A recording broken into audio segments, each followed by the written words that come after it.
Halo sahabat barbar, kembali lagi di channel saya Yohanes Antonius. Kali ini saya akan menjelaskan bagaimana caranya menambah HDD di laptop Lenovo G400. Cus. Kali ini kita akan memakai HDD ya, yang ukuran 12,7 mm.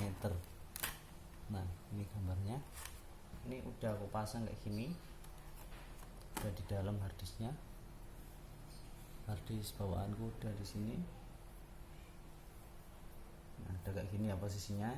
Juga jangan lupa dibaut juga 1 2 3 4. Dan di dalamnya juga dapat obeng. Dapat obeng juga di dalamnya. Ini kita pasangkan.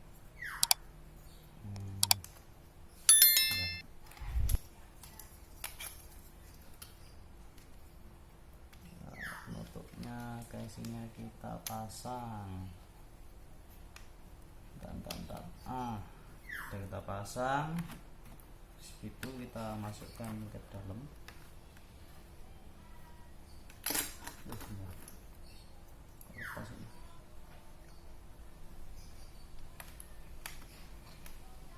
Udah kita masukkan ke dalam.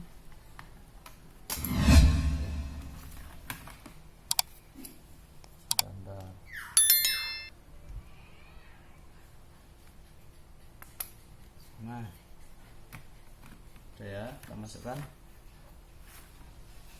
dalam.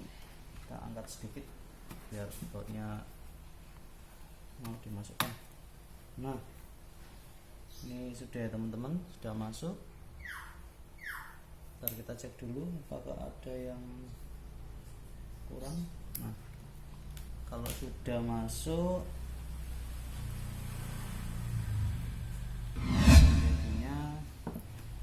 kita masukkan bautnya ya teman-teman.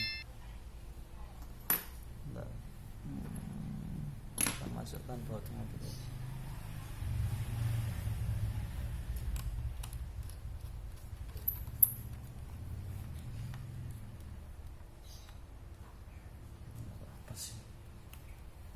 Nah, kalau sudah,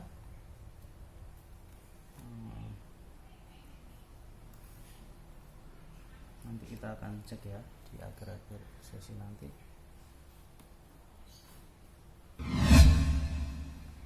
Selanjutnya kita akan cek apakah SSD dan harddisknya sudah masuk apa belum. Kita tekan tombol BIOSnya. Nah, kita tunggu, sudah muncul kayak gini ya. Kita pilih yang BIOS setup. Nah, kayak gini, ini menunjukkan. Nah, untuk harddisknya di 1 harddisk 2 sudah masuk ya. Oke, sekian dan terima kasih. Itulah yang dapat saya bisa share ke teman-teman. Sampai berjumpa lagi.